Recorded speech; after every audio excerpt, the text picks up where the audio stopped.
We begin tonight with breaking news. Traffic was just at a standstill on eastbound I-94 just west of West Fargo. Some reports saying for several miles. That's because crews were responding to this injury crash involving a motorcycle next to mile marker 340 near the Kindred exit. Now traffic is moving, but we are told it's slow going. As of right now, there is no word on what caused the crash or the condition of the driver. Stay with Valley News Live and valleynewslive.com for updates on this story. It was just unbelievable. It's just amazing. The guys at Midwest really did an amazing job with it, and it's just unbelievable. For most of us, a car is a way to just get around. But for one 14-year-old, his new set of wheels has a story. Make-A-Wish has helped restore an old car and granted a teen his dream come true at tonight's West Fargo Cruise Night. Valley News Team's Macy Enger was there and has more about this surprise. It's the car of any 14-year-old's dreams. And Eli Copenhaver has the keys. The last time I saw this car, the dash was all cracked and it really wasn't much to look at. And now it's unbelievable. He jumped behind the wheel for the first time, all smiles checking out the engine.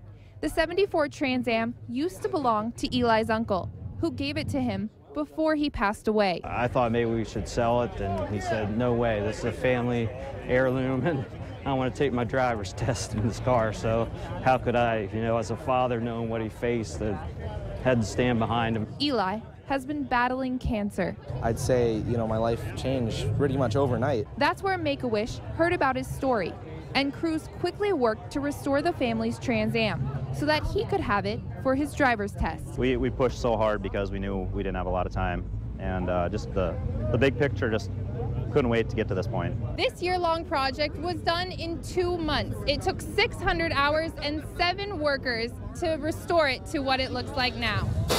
With only a few tries, playing with the keys and pumping the gas pedal, the engine sprang to life. He says he might even pull up in his new ride on the first day of school.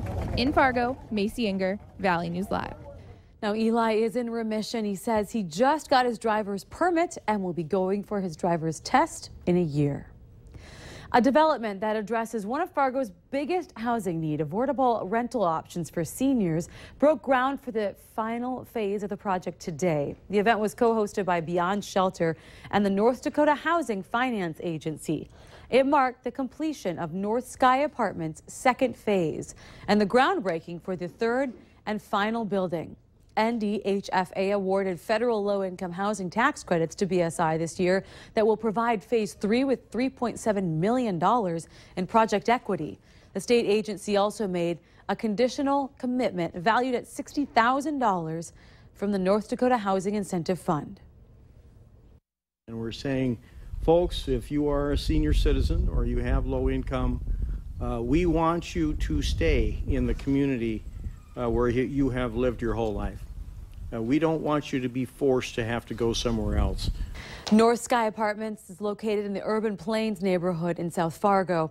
Development costs for the final building are estimated at $4.6 million, and the final phase is set to be completed by next summer. 2 ND.gov email addresses and 1 account registered to the Grand Forks Air Force Base. That's what we know so far after more than 30 million names, addresses, email accounts, and partial credit card information was released from the spouse cheating website, AshleyMadison.com. Locally, the owner of the Spy Shop on Main Avenue in Fargo says cheating happens a lot more than many people realize. He says with social media, it's much easier to do it and it's easier to get away with. But he says this data breach is going to ruin many relationships. It's going to be devastating to a lot of people. I mean, there's going to be presidents of companies and, the whole 9 yards.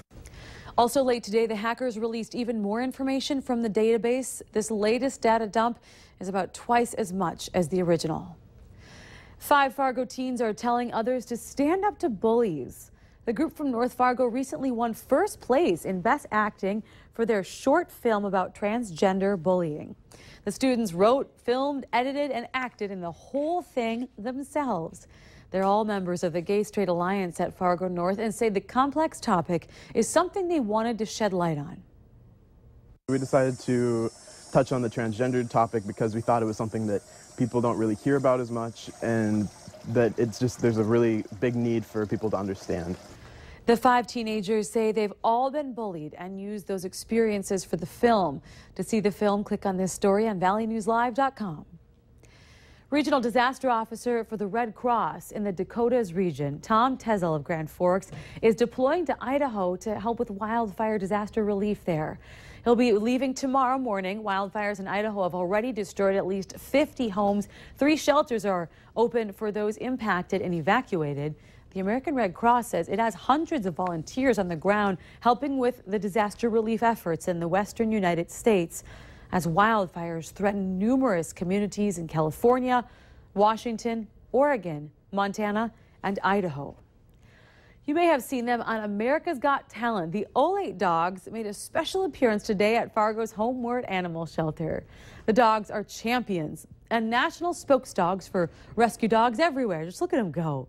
Today, people in Fargo got a sneak peek at the talented pooches before their rescue tour stopped tomorrow at the Fargo Theater. Many of the Olate dogs are rescues from shelters, and the dogs can currently be seen, whoa, look at that go, on NBA halftime shows and touring the country, making kids of all ages laugh and smile. For some, back-to-school shopping is a given. Now, for other kids, their families cannot even afford a dime for that. So today, YouthWorks of North Dakota stepped in and hosted its 2nd annual We've Got You Covered clothing event giveaway. The mission of We've Got You Covered is to provide back-to-school clothes at no charge to youth in middle school and high school who may not otherwise get back-to-school clothes. The goal is to get kids to school with dignity, encourage young people to help their peers, and for positive community engagement. It's so awesome to see the community come together to acknowledge that there's a gap, that there's a need, and to see them to get back to school clothing is super wonderful and super grateful. It just puts a smile on our face. YouthWorks has served more than 500 youth in need of back-to-school clothing in Fargo, West Fargo, and in the surrounding communities. Many were able to enjoy some groovy tunes tonight as the Fargo Moorhead Symphony joined forces with a 12-piece band called Post-Traumatic Funk Syndrome for the 5th annual Symphony Rocks concert at Bluestem. This year, the group returned with Chicago-based R&B jazz singer Bruce Henry. All of the proceeds from tonight's concert will go to support future concerts and programs of the Fargo Moorhead Symphony Orchestra. A heads up for people who take I-29 or Main Avenue in Fargo. Some lane closures are now in place and speeds are being reduced.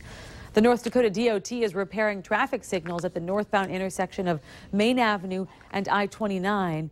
The center driving lane of Main Avenue will be open, but the left and the right lanes will only be open going westbound. Drivers will still be able to use ramps to get on and off the interstate. Congestion is expected as speeds will be reduced to 25 miles an hour. The work should be wrapped up, though, by peak morning traffic. And remember to like Valley News Live on Facebook to follow the latest news, weather, and breaking news updates anytime on your feed. Just search Valley News Live, like our page, and stay informed throughout the entire day.